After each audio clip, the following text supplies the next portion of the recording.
Good morning students, मैं Sanjay Soni Pacific academy के इस ऑनलाइन स्टडी प्रोग्राम में आपका स्वागत करता हूं। बेटा, इस कोविड-19 में जब सारी चीजें अनलॉक हो चुकी हैं तो जो बहुत ही आवश्यक एजुकेशन है और हमारा जो गंगापुर शहर है ये एजुकेशन हब है, तो बहुत सारे स्कूल्स की कोचिंग्स की ऑनलाइन क्लासेस चल रही हैं। अब हमारा जो पैसिफिक एकेडमी है उसने भी एक सोच के अंतर्गत ये ऑनलाइन प्रोग्राम स्टार्ट किया है। इसके अंतर्गत आपको रिकॉर्डेड वीडियोस मिलेंगे plus per day live class मिलेगी, जिससे स्टूडेंट और टीचर का इंटरेक्टिव होगा। वहां स्टूडेंट्स अपने डाउट्स टीचर से डायरेक्टली पूछ सकता है जूम ऐप के थ्रू। साथ ही साथ अपना रेगुलरली बेस पे संडे को ऑनलाइन टेस्ट सीरीज भी रन कराएंगे इस प्रोग्राम इंटीग्रेटेड प्रोग्राम के अनुसार। जैसे ही आप हमसे जुड़ते हो, रजिस्ट्रेशन होता है आपका, तो आपको रजिस्टर्ड किया जाएगा।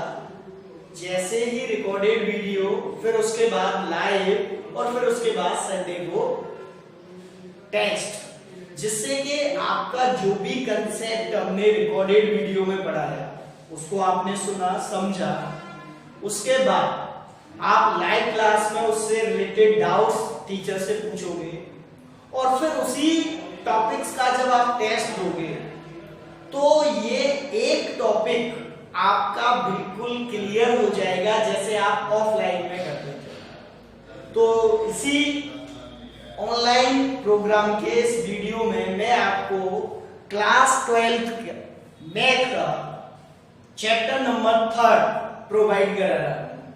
तो अपना जो चैप्टर नंबर 3 है, आप भी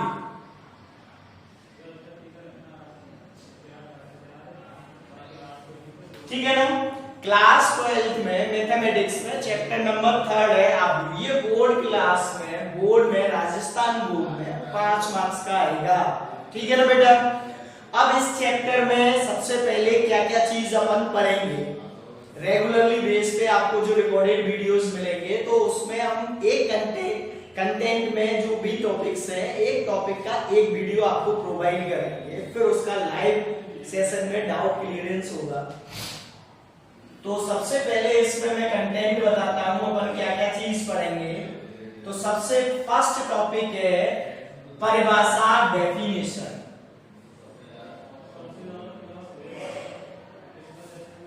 आव्यूह की क्या परिभाषा है, डेफिनेशन क्या है, वो पहले सबसे पहले पढ़ेंगे। आव्यूह को कैसे लिखा जाता है, जो जनरल बेसिक इंफॉर्मेशन है वो अपन इस वीडियोस में देखेंगे।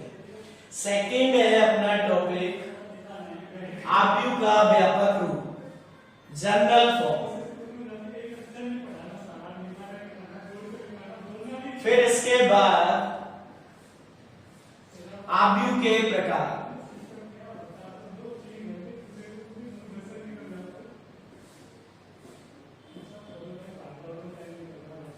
फोर्थ में आएगा आव्यूह की समानता।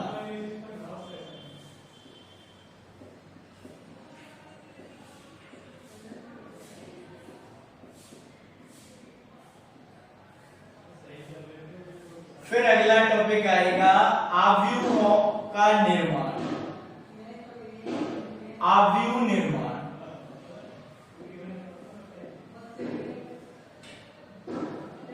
फिर आव्यूहों पर संक्रिया।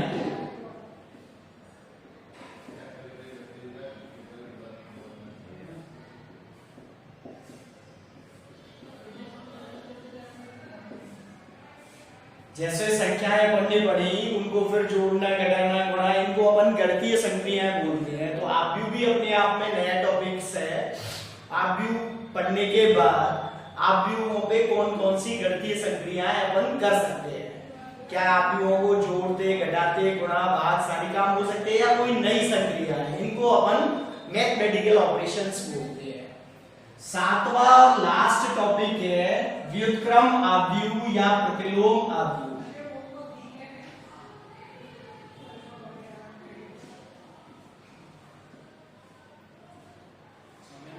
या प्रतिलोम आव्यूह। प्रारंभिक रूपांतरण के द्वारा दिए गए आव्यूह का प्रतिलोम आव्यूह ज्ञात करना। ये टोटल 7 टॉपिक्स हैं, जिनमें से ये जो 6 टॉपिक्स है ये आरबीएससी बोर्ड में पिछली साल भी थे, सेशन 2022-21 में। लेकिन 21 से 22 सेशन जो है इस साल का न्यू सेशन है, इसमें अब पूरा ही आरबीएससी सिलेबस चेंज करके एनसीईआरटी सिलेबस किया है। तो उस एनसीईआरटी सिलेबस में ये जो 7th टॉपिक है अपना व्युत्क्रम आव्यूह, ये अलग से एडिशनल ऐड हुआ है। हालांकि पिछली साल 20-21 के भी वीडियोस अपन ने बनाए थे, लेकिन वो आरबीएससी पैटर्न की थे। तो मैं अब आपसे ये कहूंगा कि ये जो नए वीडियोस है, नया प्रोग्राम है, इंटीग्रेटेड प्रोग्राम, आप ये वाले प्रोग्राम से जुड़ें और इसके recorded video plus live class और टेस्ट सीरीज के द्वारा फायदा हो रहा है, जिससे आपका पूरा topic as it is clear होगा जैसे आपका ऑफलाइन क्लासेस में होगा। समझ में आ गई ना बात? चलो, तो आज अपन सबसे पहला टॉपिक पढ़ते हैं परिभाषा।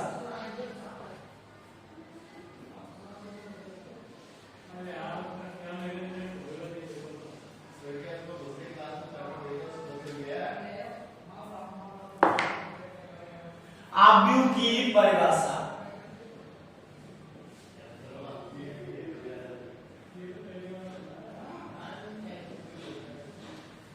आव्यूह क्या होता है? आव्यूह की परिभाषा। तो बेटा m वास्तविक संख्याओं या सम्मिश्र संख्याओं को m पंक्तियों और n स्तंभों के आयताकार समूह में लिखने से हमें m क्रॉस n क्रम का आव्यूह प्राप्त होता है। एक्चुअल में आव्यूह जो होता है उसमें जानकारियां जैसे अपन कलेक्ट करते हैं कि इस स्कूल में कितने बॉयज हैं, कितनी गर्ल्स हैं, दूसरे स्कूल में कितने बॉयज, कितनी गर्ल्स हैं।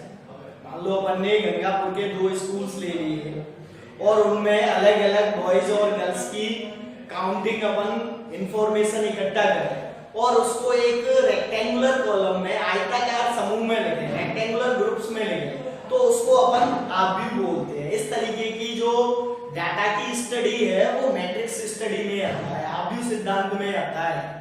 ठीक है ना? तो परिभाषा है m वास्तविक या अपन बात करें सम्मिश्र भी हो सकती है, कॉम्प्लेक्स नंबर भी हो सकती है। सम्मिश्र संख्याओं को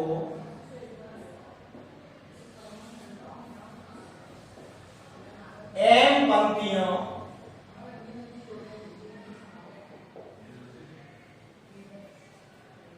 तथा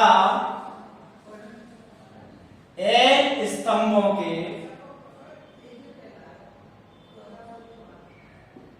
आयताकार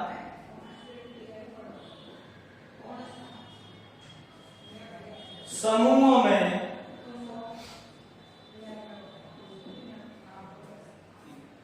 लिखने पर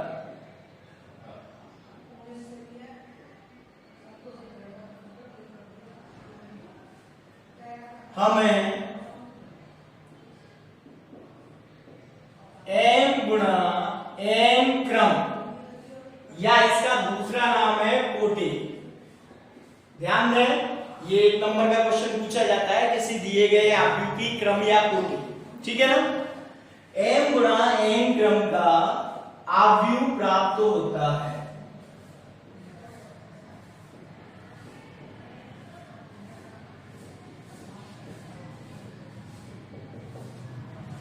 हमें m गुणा n क्रम का आव्यूह प्राप्त होता है। ठीक है ना बेटा? ये इसकी परिभाषा हो गई। मैंने बताया था कि जैसे सूचनाएं हैं कि गंगापुर सिटी में कितने होटल रेस्टोरेंट्स हैं। मान लो अपन ने 7-8 होटल रेस्टोरेंट चुन लिए। अब उनमें काम करने वाले लेडीज एंड जेंट्स जो वर्कर है, महिला कर्मचारी और पुरुष कर्मचारियों की संख्याओं को अपन लिखें कि जैसे सपोज करो ये होटल फर्स्ट है, होटल सेकंड है और ऐसे ही होटल थर्ड ले लिया। अब इसमें मेल और फीमेल, दोनों तरीके के वर्कर होते हैं, कुछ मेल वर्कर भी होते हैं, कुछ फीमेल भी होते हैं। मान लो फर्स्ट होटल में मेल वर्कर हैं 18 और फीमेल वर्कर है 7, दूसरे में मेल है अपने पास 8 और ये है 12 और तीसरे होटल में 10 है। अब ये मैंने इंफॉर्मेशन ही तो है मेरे पास, इसको रेक्टेंगुलर बॉक्स में लिख दिया तो ये एक आव्यूह बन गया, इसको अपन आव्यूह बोलेंगे। इस तरीके से यदि अपन काउंट करें हॉरिजॉन्टली, ठीक है ना, 1 2 3, तो इनको अपन पंक्ति बोलते हैं। क्या बोलते हैं बेटा? पंक्ति। लेकिन अगर ऊर्ध्वाधर काउंट करें ऐसे 1 2, तो इसको अपन स्तंभ बोलते हैं। ऊर्ध्वाधर वर्टिकली स्तंभ या कॉलम और हॉरिजॉन्टल क्षैतिज पंक्ति। तो इसमें आप काउंट करें 1 2 3 पंक्तियां हो गई। इसमें कितनी पंक्तियां हो गई? 3। तो 3 गुणा स्तंभ 1 2, तो इसका क्रम या कोटि 3 गुणा 2 होगी। ये ध्यान रखें, क्रम का मतलब होता है ऑर्डर। ऑर्डर से दिमाग में इसका फिक्स है क्रम, पहले पंक्तियों की संख्या आएगी, बाद में स्तंभों की संख्या आएगी। आपने 2 गुणा 3 लिखा तो ये गड़बड़ हो जाएगा। 3 गुणा 2 लिखने का किसी आव्यूह के क्रम से मतलब है कि इसमें 3 पंक्तियां हैं और 2 स्तंभ हैं। 2 गुणा 3 लिखने पे 2 पंक्ति हो जाएंगी और 3 स्तंभ हो जाएंगे। जबकि यहाँ पे देखें, पंक्ति अपन हॉरिजॉन्टल काउंटिंग को बोलते हैं और स्तंभ अपन वर्टिकल काउंटिंग को बोलते हैं। ऊर्ध्वाधर काउंटिंग को स्तंभ और क्षैतिज काउंटिंग को पंक्ति बोला जाता है। समझ में आ गई ना बात? अब इसके बारे में कुछ जनरल इंफॉर्मेशन इधर लिखते हैं अपन। आव्यूह को अंग्रेजी वर्णमाला के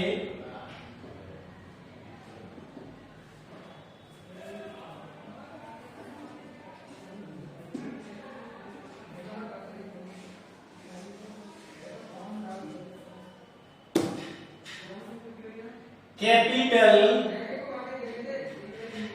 अक्षर द्वारा व्यक्त करते हैं।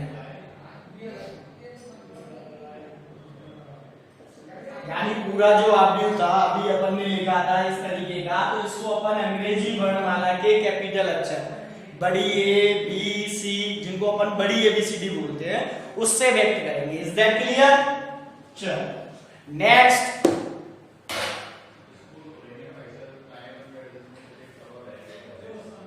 आव्यूह को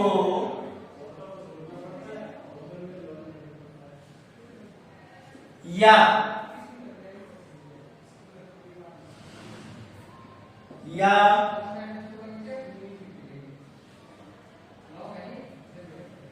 ये 3 कॉलमों में से कोई सा भी एक कॉलम प्रयोग में लिखते हैं, इसके अंतर्गत लिखेंगे। आव्यूह को में लिखा जाता है।